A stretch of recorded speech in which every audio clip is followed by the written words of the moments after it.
1장 참, 진리와 거짓, 진리 3부 1986년 10월 20일 포모사 타이베이 무량광 명상센터.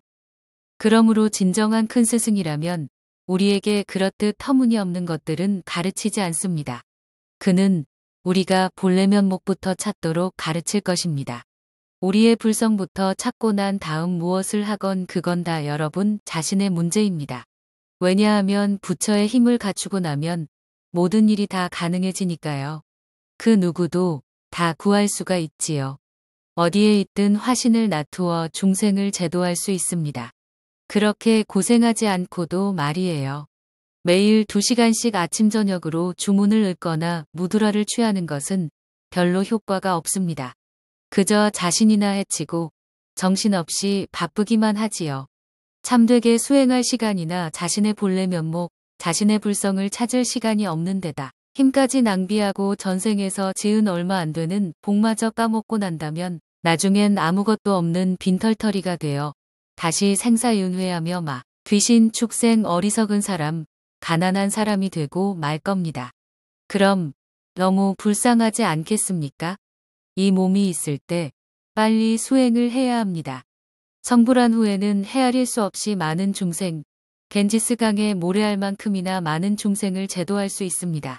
단지 한 무리의 영가나 몇몇 소수의 집단뿐만이 아니라 모든 천도를 다 제도할 수 있습니다. 귀신도 제도할 수 있고 천인천인과 인간도 모두 제도할 수 있습니다. 그러므로 천인도사, 사생자부라 하는 것입니다. 그것은 내가 앞에서 말한 왕자의 이야기와 같습니다. 이를테면 대신이 그에게 약간의 쓸 돈과 입을 옷, 그리고 탈 수 있는 말을 주었지만 그는 가지려 하지 않았습니다.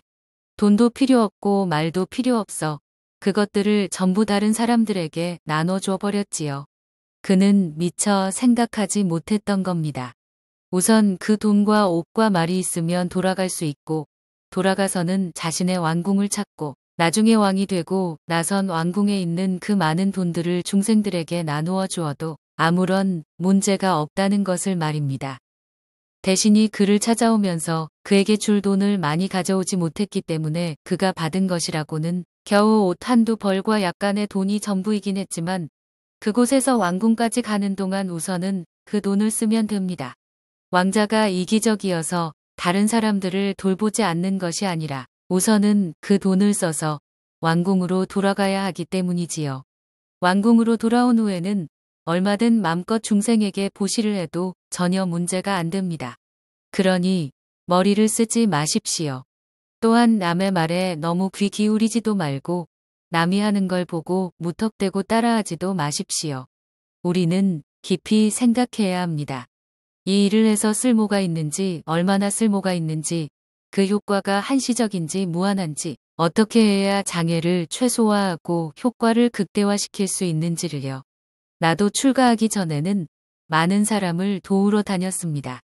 여러분에게 과시하려고 하는 말이 아니에요. 당시 어울락 동포들이 어려운 상황에 처해 있었습니다. 그들이 독일에 막 도착했을 때 독일어를 할 줄 아는 사람이 하나도 없었습니다. 영어와 프랑스어를 하는 사람은 있었지만 독일어를 하는 사람은 거의 없었어요. 나는 그들을 도와 통역을 해주었습니다. 아침 7시부터 밤 11시까지 쉴 틈이 없었죠. 때론 식사할 시간조차 없어 걸으면서 빵을 먹어야 했던 적도 있었습니다. 그때는 정말 나 자신은 새까맣게 있고 오로지 사람들을 도와야겠다는 생각뿐이었죠. 가끔 두통이 심할 때가 있어도 이가 아프고 배가 아픈 사람들 때문에 아픈 걸 꾹 참고서 그들을 병원으로 데리고 가곤 했습니다. 그러고 나면 두통이 있었다는 것도 잊어버렸지요. 의사가 아스피린을 주었는데 바쁘다 보니 먹는 것도 잊어버렸지만 온 힘을 다해 사람들을 돌보고 나면 두통도 사라져 버렸습니다.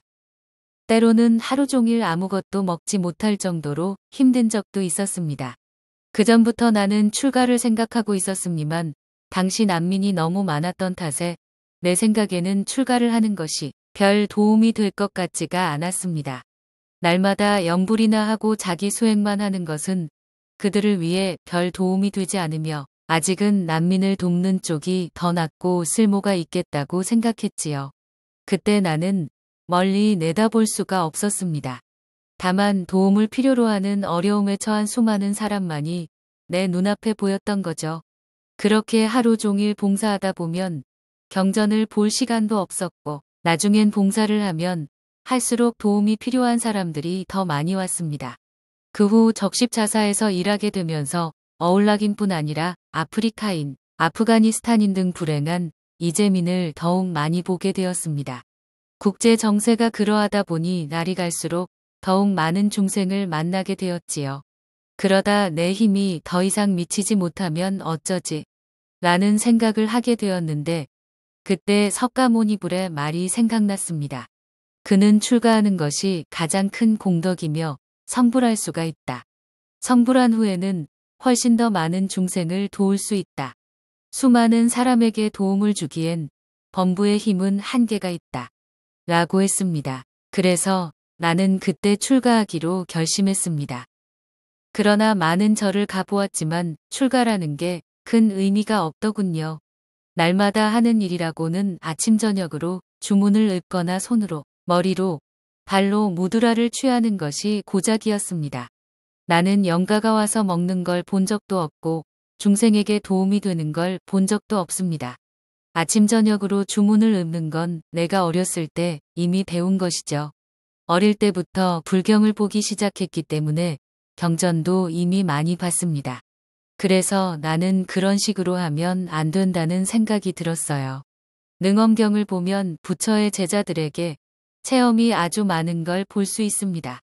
또 법화경에서 부처는 수많은 경지와 들을 수 있는 소리가 무엇인지에 대해 언급했는데 보살이 수행을 하면 수많은 미묘한 소리를 들을 수 있다고 했습니다. 범천의 소리도 들을 수 있고 눈으로 범천을 볼 수도 있으며 그 밖에 많은 빛들을 볼 수도 있다고 했죠. 나는 혼자 이렇게 생각했습니다. 지금까지 수행을 했는데도 왜 나는 아무것도 못 보고 아무 소리도 못 들은 걸까? 내심 불만스러웠습니다. 그렇게 수행해서는 안 되겠다는 생각이 들었죠. 그래서 그때 나는 큰 스승을 찾아가기로 결심하며 어떻게 해서든지 부처가 말한 빛과 경지를 보고 말 거야. 또한 부처가 언급한 소리를 조금이라도 좋으니 기필코 듣고야 말겠어. 라고 생각했습니다. 그것은 욕심이 아니었습니다. 그렇다고 지금 당장 성불하겠다거나 온 우주를 보겠다는 것도 아니었습니다. 그러나 난 불경에 언급되어 있는 인증과 체험이 조금이라도 있어야 스스로를 안심시키고 내가 가는 길이 정도이며 이 길을 따라가면 틀림없이 고향으로 돌아갈 수 있다는 걸 확신할 수 있을 것 같았습니다. 왜냐하면 그런 인증들을 보지 못하면 나는 내가 가는 길이 고향으로 통하는 길인지 외도의 길인지 알 수 없을 테니까요. 또 고향으로 가는 길목에는 마땅히 어떤 특별한 이정표가 있을 것이기 때문입니다. 이를테면 우리 불당 밖에 큰 다리가 있는데 겉으로 드러나는 그런 특유의 표시만 봐도 불당에 곧 도착한다는 것을 알 수가 있지요. 그러나 능엄경에 언급되어 있던 체험들이 나에게는 하나도 없었습니다. 법화경에 언급되어 있는 체험 역시 없었습니다. 봉은품에는 관음보살을 외면 불 속에 뛰어들어도 불에 타지 않는다. 라고 했습니다. 여러분도 성냥개비 한 개에 불을 붙여 손가락을 그 위에 놓고서 타는지 안 타는지 관음보살을 외며 한번 태워보세요. 손가락으로만 해보고 한 손을 다하지는 마세요. 다 타버릴 테니까요. 그래서 나는 안 돼. 안 돼. 사람을 속여서는 안 돼. 라고 생각했습니다. 그때 나는 체험을 해보고 싶었지만 방법이 없었습니다. 그 전까지 나는 수영을 할 줄 몰랐는데 관음보살을 외면 물에 빠져도 몸이 떠오른다. 라는 봉은품의 말을 보고 물속으로 뛰어들었다가 그대로 가라앉아 버렸습니다. 그때 어떤 사람이 구해주지 않았다면 나는 아마 죽었을 겁니다. 나는 그렇게 해서는 안 되겠다는 생각이 들었습니다. 조금이라도 무슨 체험이 있어야 계속해서 수행을 할 수가 있었죠.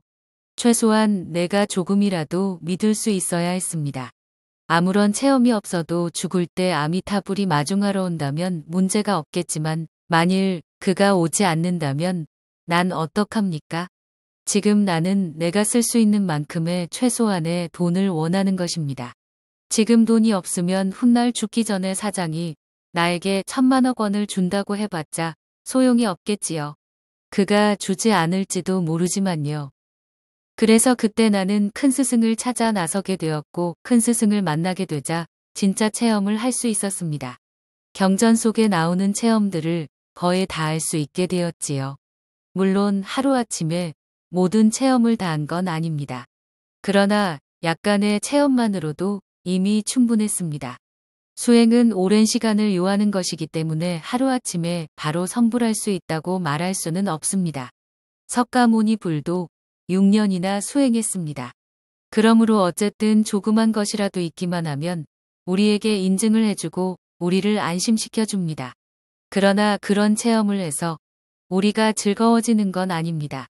그 체험이 있고 나면 우리의 수행 등급이 달라져서 즐거운 경지에 이르게 되는 거죠. 우리가 변하는 겁니다. 그것은 그 대신이 왕자를 찾은 후와도 같습니다. 왕자의 심리에는 큰 변화가 없었겠지만 겉으로는 이미 두드러지게 달라졌습니다. 고급 옷을 입은 데다 쓸 수 있는 돈이나 근사한 말도 생기고 시중 드는 사람까지도 많이 생겼으니까요. 모든 것이 전과는 판이하게 달라졌지요. 그가 왕궁에 도착하면 또 어떻게 변할지는 다들 잘 알 겁니다. 그러므로 최소한 우리가 입을 왕자의 옷과 우리가 쓸 약간의 돈은 있어야 합니다.